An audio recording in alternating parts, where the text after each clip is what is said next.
About 20 years ago, a young man named Steve Walker sat in my office. He was from Toronto, Canada.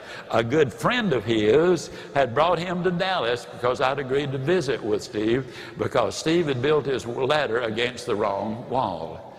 His mentor, his boss, Steve was trying to follow his boss, and his boss was an unusual person. And so when Steve got there, I said, Steve, and I understand your boss is your mentor, is your role model. He said, that's right. I said, why do you say that? He said, because he is. And why do you follow him? He said, it is because he is the most successful man that I have ever known. And I said, well, how do you define success, Steve? And he started kind of rambling a bit, but he finally, took him about 15 minutes. He said, what I'm now going to show you, and here's where I really want you to pay close attention, because this says an awful lot these next few minutes do. Now, what Steve said to me, and it took him about 20 minutes to get it out, but if you remember the list I went over earlier, he said, well, I got to tell you, I believe if you're happy, healthy, and it went right down the list. He said, I believe if you got all of those things, then you're successful. I said, well, Steve, let's do something that many people are afraid to do. Let's evaluate your boss. Just how successful is this man that you've been following, working 70 hours a week for all of these years? Your family was suffering. Your own health was suffering. You went to sleep on several trips back and forth, threatened to kill yourself. Your wife was very unhappy. The kids were not doing that well either. Why are you following a man like that? Let's evaluate him and see how successful he is. I want you to do this. Have your own little list. Give yourself a plus or a minus on each one of these things. Now, some people, you know, they don't want to do this because it might reveal something they don't need to know. Well, these are the people that I always say they're in denial. They think denial is just a river in Egypt. I got to tell you, folks, denial is a very destructive force. So I said, Steve, tell me about your boss. How happy is your boss? And he paused for a minute and he said, well, I don't think he's happy at all. I said, why do you say that? Well, he said he seldom smiles, he never laughs, and besides, he's got ulcers. Well, then I said, and here's what I want you to do. Would you evaluate him as happy? He said, oh, absolutely not. I said, well, how healthy is he? He said, well, I've already told you he's got ulcers. So that answers that. No, not there. How prosperous is he? Man alive, he's got money going out of his ears. Okay, we'll give him a plus on that one. Okay, I said, how secure is he?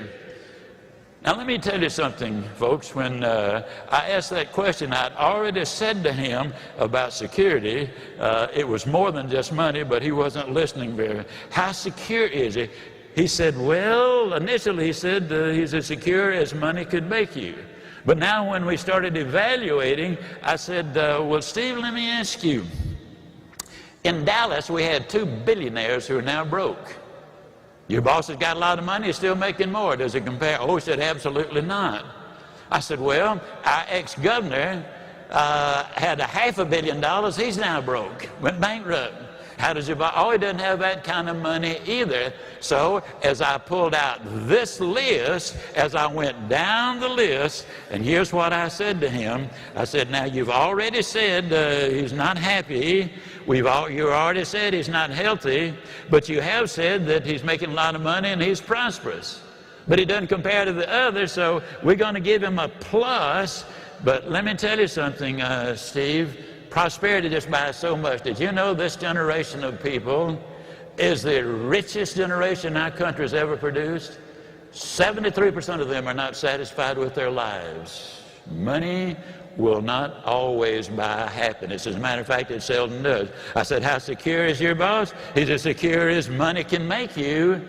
And then I gave him that story of those 2 billionaires. How many friends does he have? Well, I got to tell you, and I'll go ahead and put this other overhead back up, or use this other overhead. How many friends does he have? How prosperous is he? How secure is he? How many friends does he have? He's been getting minus, and peace of mind, ulcers, minus, family relationships. His wife is divorcing him.